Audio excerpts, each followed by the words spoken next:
Modern standby. I think where we left off was we lost power. So we are running on battery right now, which is freaking awesome. Dan, you're going to have to kind of check in on some of those UPSs that are yelling, maybe silence some alarms. We'll blow through here. And then Jake is on his way back to figure out how to turn off the disk shelves. So we'll be able to salvage as much battery out of the main server room UPS as we can. In the meantime, the final reason to use S0 sleep rather than S3 sleep is that it helps with security, since Windows is in control of the device at all times. So Alex's next big question for Microsoft was, well, what is being done about all of this?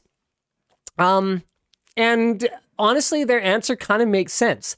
Figuring out what's going on with Windows Modern Standby is very difficult, since the problems are what they kind of call Heisenbergs, aka if you observe them, the state changes.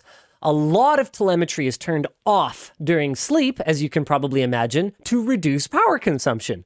But this also means if you turn on said telemetry tools while the laptop is sleeping, well, the state of the test has changed. Yeah. Which is pretty frustrating from a troubleshooting standpoint. Yeah. They have looked into the situation that we described, where a laptop doesn't properly go into disconnected sleep when you unplug it while it is sleeping. On some devices, hey, Gold Star LTT, this does appear to be a problem, and they are looking into a fix. Cool. But they said that it is only one of many potential ways for Modern Standby to f*** up. So basically, if we want this problem to go away, Microsoft needs a ton of data about when and why laptops aren't sleeping correctly. Is YouTube still unlisted for the live stream? I can see what I can do. While he looks into that really quickly, I also wanted to make sure that I brought up that some people in chat seem to think that we ended discussing the Micron tour.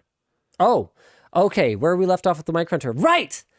So, I get that, you might not consider sleep to be a big deal. But that piece of content, I promise you, doesn't exist without sleep. It's because of the way I have to write a video like that. I don't have the luxury of having someone go figure everything out and brief me. I'm just me. Yeah. I'm there. I'm by myself. Yeah. Sometimes as little as 6 or 7 hours. In the case of the Micron tour, I had about 13 hours on site. That was it. To see everything, write everything, host everything, direct any B-roll that I wanted gathered. That's all I got, right? Yeah. So if I'm not able to quickly sleep my machine, know that my battery is being preserved, land at a new place, quickly whip it out, put it on whatever the nearest object is and start typing, I'm going to miss stuff. You're not going to get that level of detail. And so, sure, fine. Yeah, I get it. It might not matter to you, but it matters to me, and therefore you, a lot.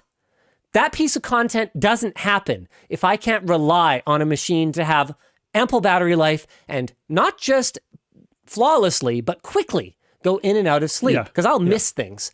Like, you got to understand, normal people don't understand the video production process, and why would they? They don't do it, right? So they don't understand that if they start talking before my screen is up and my keyboard is out, nothing they're saying matters. Yeah. Because right? Yeah, 100%. You know that you can only absorb so much information in, one 10-hour or 14-hour, however long it is, session, and have any possible hope of retaining it. Yeah. So if I don't write it down, it does not exist. Yeah. Okay. Especially when you're on pump and dump memory. Exactly. That's exactly it. Yeah. Yeah. Back to the third question that Alex asked. What should you do? Well, here it is. When modern standby problems happen to someone within LMG, we've been given a direct line to report bugs to the Windows Platform and Services team. The process for us is as follows. When we find a laptop burning hot and ved, we go to command prompt as an admin and type in powercgf/sleep study. Okay, this creates a zip file with all the battery data from our computer for the last while. Alex asks, maybe do this on your computer now to demonstrate. Yeah, I don't really see why not. Ooh, I didn't launch as an admin. Let's just make sure everything here is okay to show. Yeah, I think so. Linus laptop. Here we go. Okay, so I'm going in, CMD. I am doing this the noob way, run as administrator. Here we go. Yes. Okay. So what we're going to do is we're going to go power CFG slash sleep study. This is not my favorite keyboard. Boop. Okay. Sleep study report saved to file path, whatever. Okay. We're able to forward this log directly to Microsoft so they can hopefully figure out what's going on. Now, unfortunately, Microsoft can't give everyone on the planet a direct line to their team, but by reporting bugs, we can hopefully get them more data to figure things out. So here are the steps. The Feedback Hub is the best way to provide detailed feedback on issues to the Windows engineering team.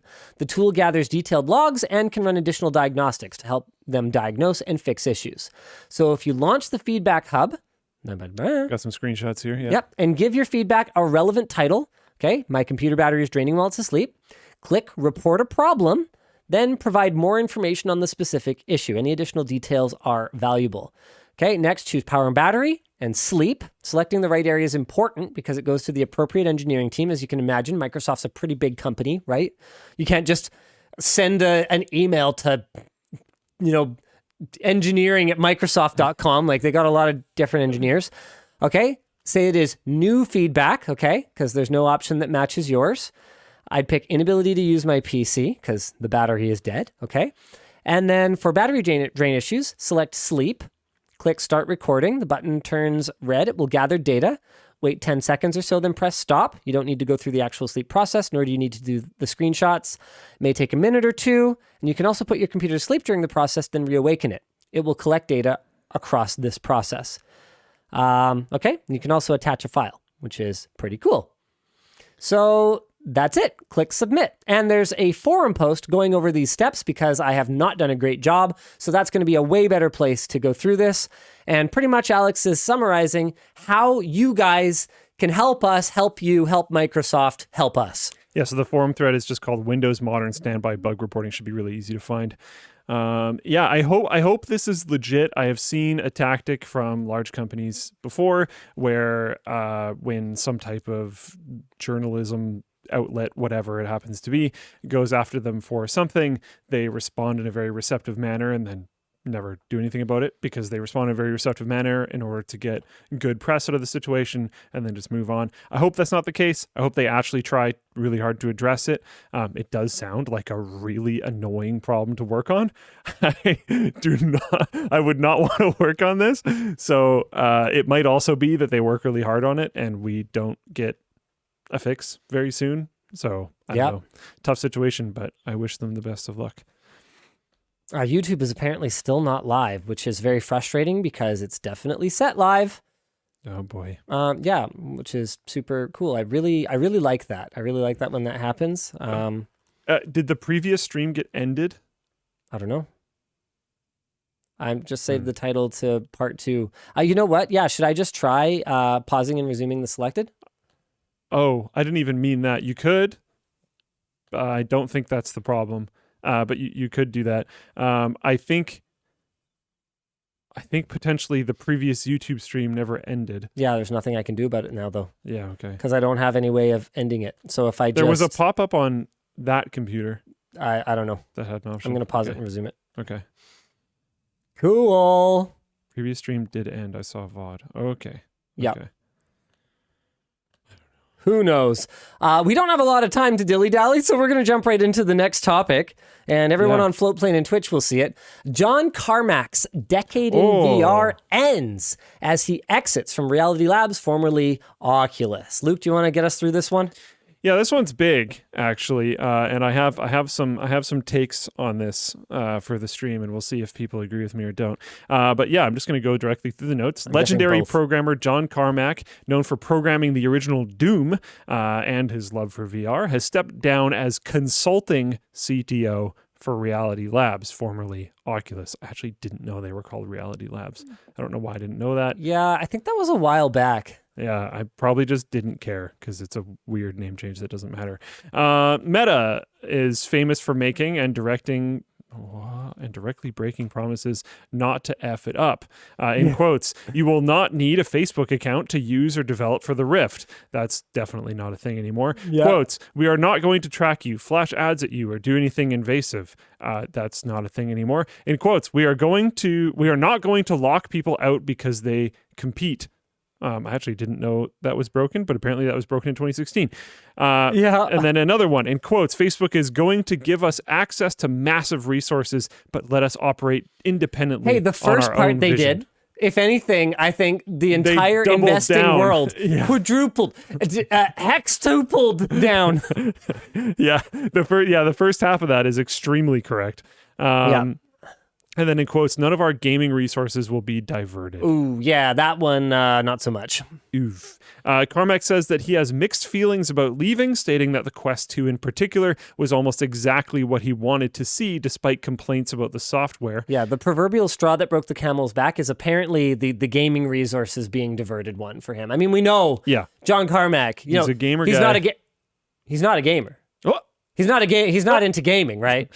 Right? John Carmack, not that into gaming. Just did Doom. Yeah. It's not a game. Exactly. It's a wall. It's real. It's a wall painting simulator. It's how we protect the world from demons. It's training. You know, the storyline behind Doom is like surprisingly in depth. Yeah, it's like there's a ton of lore that I had no idea. Yeah, me neither. Anyway. Carmack has previously been critical of Meta's direction, saying that they should focus on products to tap into the metaverse before building out initiatives. He worried that thousands of people's efforts spanning years would be spent on things that didn't contribute to the way people use devices today. Seems to be a little bit true. His biggest problem, however, is the efficiency and speed of development. He says that as someone who works hard at optimization, seeing gross inefficiency hurts your soul, likening to seeing 5% GPU utilization. That is not surprising from him. He has always been hyper into that. This is one of the reasons why people still run some of his old games on like as many devices as they can possibly imagine, because they're really, really well built for optimization for basically regardless of what platform you're on. Reality Labs, he says, operates at half the effectiveness that he'd like. Yikes. That's a big oof. I mean, his standards are pretty high. Yes. But there's probably still room for improvement. Also, yes. Yeah. His voice at the top of the company, to his dismay, has not been able to persuade the organization to improve. He says that he has never been able to stop stupid things because they cause damage, or set a direction and have the team stick to it. He blames himself for this, as instead of taking a leadership role and locking horns with Facebook on day one, he focused on what he's best at, programming. That's also not surprising. He assumed he would hate it, be bad at it, and probably lose anyways. So that's why he stuck to programming. He still deeply believes in VR and that Meta is best able to show its value. His parting advice, in quotes, is make better decisions and fill your products with give a damn. Now, Carmack's focus, me too, actually. Carmack's focus will be on his artificial intelligence startup, Keen Technologies, which has received significant investment money in recent months. Artificial intelligence, or AGI, has the goal of making an artificial intelligence system that can theoretically do any task a human can, a truer definition of AI. What we call AI right now is far more limited in scope and is often just a matter of observe and fail at one thing until it gets better. Some, like Meta chief scientist Yan Li-kun, hopefully I said that right, I don't know, sorry if I did say that wrong, doubt that AGI can or will ever become a reality. Others fear what AGI could represent if created irresponsibly. The AI overlords joke hits a little differently for AGI. Now, what I kind of want to raise here is I think AI or AGI or whatever is what a lot of people, definitely including myself, thought VR was going to be at this point in time. Sure. Yep. I think it's a huge disruptor. I think it's going to change a ton of things. I think it already has, and the real